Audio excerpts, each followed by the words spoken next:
Heipä hei! Tällä videolla mä yritän pähkäillä ja demonstroida, miten mä saisin selitettyä kahden tasaisesti liikkuvan kappaleen kohtaamisen määrätyllä etäisyydellä toisistaan. Ja kun me tiedetään näiden molempien kappaleiden nopeudet.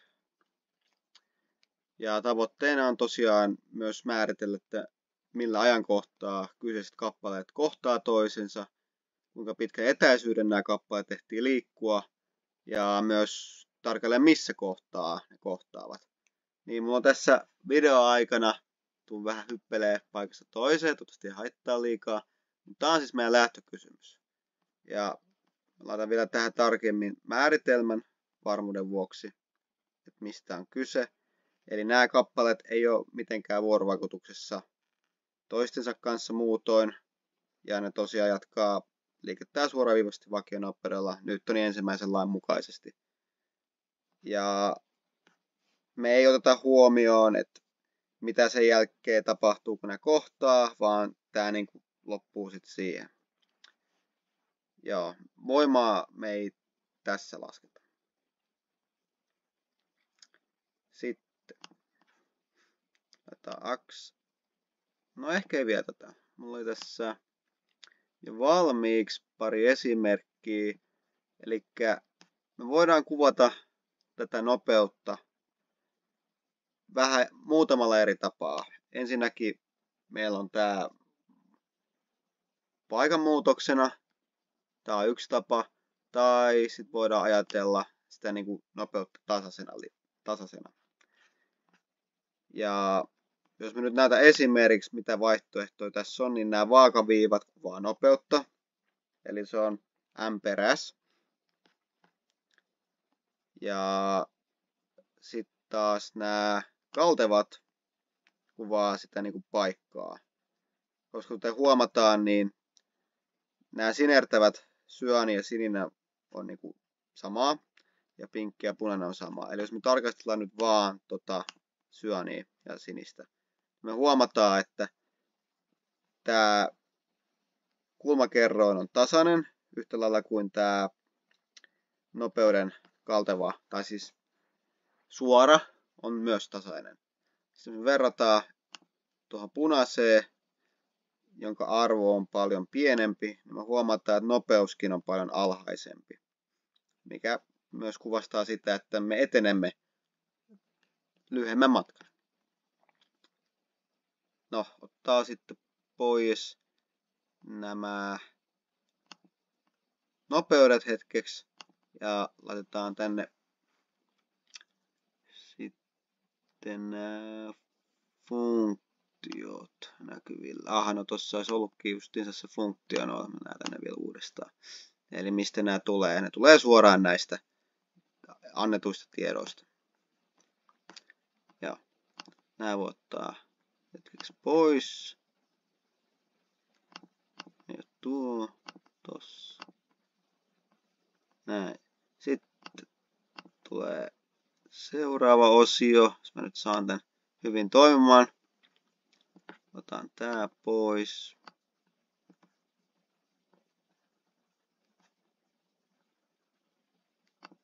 Noin. Miten me saadaan nämä kuvat? No ensinnäkin meidän pitäisi niinku ajatella, että okei, meillä on esitiedossa ne kaksi eri nopeutta. Mä voisin itse asiassa laittaa sen vaikka tänne. Noin. Nämä kaksi eri nopeutta tiedossa. Niin me halutaan ensinnäkin summata nämä yhteen. Pitkän aikaa mietin, että miten mä voisin pähkäillä tämän. Totta kai mulla on opetettu tämä asia kanssa. Mutta miten mä niinku itse sisäistin tämän asian niin sanotusti. Koska tavallaan ei käy järkeä, että niinku vasemmalta ja oikealta se niinku, ne lähestyy toisiaan totta kai, mutta se summaaminen ei itsessään ole, sanotaanko näin, täysin itsestään selvää kaikille, koska tavallaan se liike on toisella positiivista ja toinen miinusta, joten pitäisi ajatella sitä ehkä enemmänkin itseisarvona tai että ikään kuin lisäisi ne toisiinsa sen nopeuden, jolla me päästään nopeammin kohteeseen, koska siinähän käy niin, että jos sä vasemmalta tuut ja oikealta tuut samaan aikaa kohti keskipistettä, niin sähän lähestyt sitä keskipistettä nopeammin. Et hitaammin, vaan nopeammin. Sitten taas, jos tää olisikin toisinpäin, että meillä olisi vaikkapa joku hippa, että mä yrittäisin saada jotakuta kiinni, niin siinähän käy niin, että jos tämä toinen henkilö koko ajan juoksee mua poispäin, niin siinähän menee vielä enemmän aikaa, kuin että se juoksisi mua kohti. Näin mä niin kuin pystyn sisäistämään tämän asian. Ja vastaavasti, jos se on huomattavasti paljon nopeampi kuin minä, niin eihän mä sitä ikinä tule saamaan kiinni käytännössä, vaan sitten sehän menee äärettömyydeksi. Meidän välinen etäisyys vaan kasvaa. Eli sen takia mä ajattelisin tähän, että mä en nyt tiedä, miten sä itseisarvo sulkeet, mutta ei itse asiassa ole väliä niin kauan kun ollaan niin kuin samalla, kun on kysymys nopeudesta ja ei ole mitään etumerkkejä miinusta tai näin poispäin, niin ajattelisin itseisarvona tämän niin kuin alkutilanteen täällä. Ja kun puhutaan kohtaamisesta nimenomaan, niin silloin se olisi näiden summa. Jolloin vastaukseksi me saataisiin tuo 2,78 metriä sekunnissa plus 6,99 metriä sekunnissa on yhtä kuin 9,77 metriä sekunnissa. Mä en tässä nyt ole pyöristänyt mitään, enkä aio pyöristää. Tää on vaan ihan sen takia, että se niin kuin jäisi mahdollisimman selkeäksi tämän ymmärtäminen. Joo, eli sitten laitetaan tänne kuvaajiin x-akseli aika alhaalle ja y-akseliksi matka SM. Laitan ne jo valmiiksi tänne. Sitten tämä oli se pitkä teksti. Tässä on se itse lasku käytännössä. Eli tuon toi lasku. Ja kokonaislasku, sen voi siirtää pois vielä, koska mä käyn vielä tarkemmin joka kohdan läpi. Eli tässä on tämä seuraava vaihe. Sitten kun meillä on saatu se niin sanottu kokonaisnopeus, millä lähestytään sitä keskipistettä, niin se meidän kappaleiden välinen etäisyys olisi 100 metriä. Niin ideana on se, että jaetaan se 100 metriä 9,77 metrillä per sekunti. Ja se, mitä tässä tapahtuu tarkalleen, on se, että noi metrit kumoaa toisensa, koska se on jakolasku. Mutta vielä tarkemmin pitää huomioida, että mistä toi sekunti tulee meille. No, mä avasin senkin tähän. Tässä pitää huomioida, että toi 1 jaettuna suluissa 1 per s tuo meille sen sekunnin. Syy johtuu siitä, että kokonaisluku jaetaan käytännössä sekunnin käänteisluvulla, mikä aiheuttaa sen, että se sekunti sitten ikään kuin kääntyy uudestaan ja tulee sen takia osoittajaksi, jolloin nimittäjäksi tulee 1. Eli se on sama kuin S. No, meillä on saatu tuo ajaksi. Se vähän hämmentää, kun tässä on matka S ja mulla on tuossa aika, myönnän. Mutta tosiaan tämä on aika ja tämä on metri. Joo. Niin me saadaan siitä 10,235 sekuntia.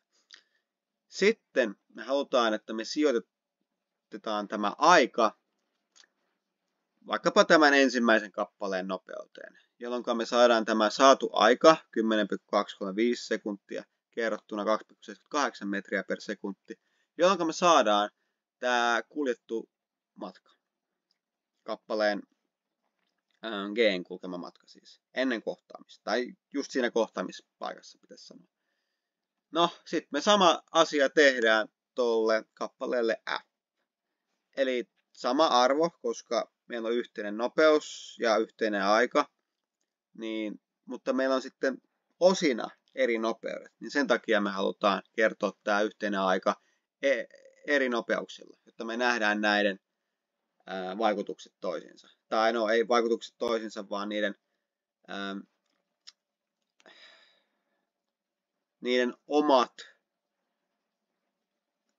ikään kuin omat arvot, joilla ne saavuttaa tämän yhteisen päämäärän ikään kuin.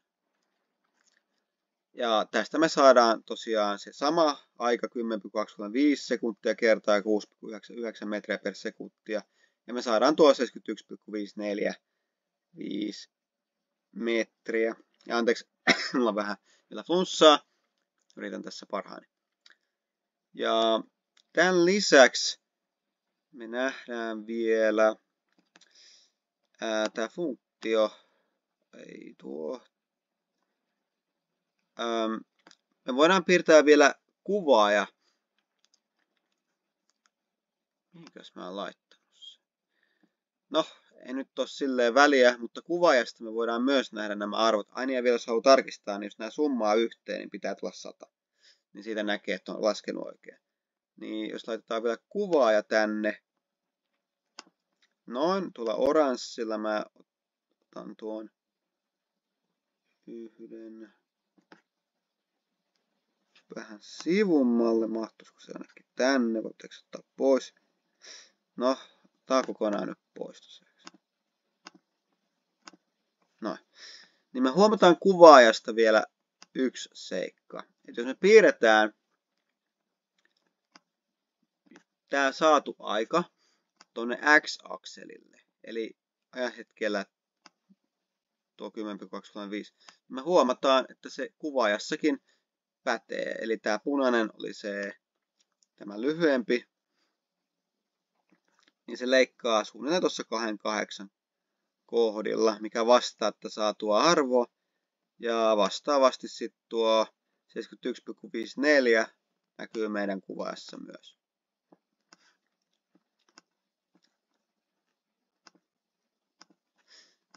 Näin käytännössä lyhykäisyydessä saadaan nämä tiedot esille ja ollaan sitten laskettu oikeastaan meidän halutut arvot. Mä yritän siistiä tätä vielä hieman, että jos se nyt näkyisi netisti. Mä en ole siis hyvä tekemään näitä videoita, pahoittelen suuresti. Mutta taas kerran yritän parhaani. Toinen tapa, millä tämän voisi saada ratkaistua, jos ei tätä laskua halua tehdä jostain, se on mun mielestä helpompaa kuin laskea. Mutta sanotaan nyt, jos ei halua laskea jostain syystä, niin laittaa leikkauspisteet. Silläkin tulee tuo saatu arvo, että tosiaan x-akselilla on se aika ja y-akselilla on tuo kuljettu matka. Ja sama homma sitten tuolle punaiselle, niin saadaan nämä pisteet esille. No tuo A-piste nyt tulee ihan huitten varassa, mutta käydään katsomassa sitä. Jep, tuolla se on. Sitten tarkistaa vielä, että ollaanko me saatu kaikki kysymykset vastattua. Milloin kohtaa kappaleet kohtaa toisensa. Joo, eli käytännössä se ajankohta oli tuo 10,235. Tuolla ajankohtaa ne saavuttaa yhdessä sen kohtaamispäämääränsä, niin sanotusti. Missä kohtaa ne kohtaavat? Tämä vähän riippuu. Se riippuu ehkä enemmän näkökulmasta. Jos ajatellaan, että kappale, oliko se nyt G? Joo, kappale G on tämä punainen. Ja se tulee vaikka vasemmalta ja se on vaikka meidän nollapiste. Niin silloin G:n kulkeva matka on se kohtaamispaikka. Mutta sitten taas, jos meillä olisi toisinpäin, että tämä F olisi käytännössä se NS, joka alkaa vasemmalta, tai meidän nollapistestä, niin silloin se kohtaamispiste olisi periaatteessa tässä 7,1 kohdalla. Mutta käytännössä se on vähän hankala määritellä mun mielestä, että mikä on se kohtaamispiste, koska kysymys on ehkä enemmän siitä kuljetun matkan etäisyydestä. Eli sen voisi määritellä, kyllä. Se on joko tämä A tai tämä B käytännössä. Eli jos pitäisi niin kuvaajan piirtää. Mutta sitten pitää vaan tarkkaan määritellä, että mikä on mikäkin. Niin tajuaa, että okei, tässä kohtaa tuo niin kuin B kohtaa sen määrätyn ajan. Tuolla kohtaa tuo A. Ja tästä voisi toki vielä piirtää omankin kuvaajan, joka sitten niinku ikään kuin kuvaisi tätä kohtaamispaikkaa, mutta mä itse en nähnyt sitä ehkä tarpeelliseksi. Voinhan mä sen totta kai tehdä tässä nopea vielä. Eli jos vaikka tähän piirrettäisiin kuvaajaksi, laitetaan piste C ja piste A ja laitettaisiin sille vaikkapa arvot. Laitetaan vaikka arvo. Mistähän olisi hyvä aloittaa? Laitetaan vaikka 0. Ja tuohonkin 0. Voidaan sitä sitten muokkaa halutusti. Ei sillä ole silleen väliä. Ja tää on sitten 100. Anteeksi, toisinpäin. Tänne se 100. Tarvitaan tässä vielä yksi piste tuonne väliin. No. Periaatteessa tulee ihan sama kuva kuin tuo oranssi. Sille ei kai sille ole väliä. Mä nyt näytän mikä homma. Ja tää on tosiaan 0. Laitetaan tälle vaikka se 2. Mitä se oli? 28,45. Tai piste 45. Tässäkin kerrossa tarvii piste. Noin. Ja otetaan kaikki muu vähän sivummalle, että se ei sekoita meitä. Sitten me otetaan piirtää vielä se suora. Ei ole sillä niin tarkkaa väliä, se voi tässä. Ja sitten me nähdään, että okei, tästä vasemmalta se tulee, se on noin 28 kohdalla. Ja oikealta se tulee, niin se on 78. Ja sitä voi vielä laskemalla testaa, jos haluaa, tai simuloida. Et meneehän se varmasti tähän kohtaan. Tai jos se edelleen on toisinpäin, niin sitten toi ei vaan menee tonne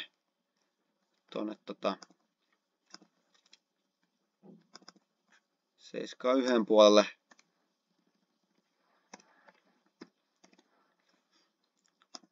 Näinkään.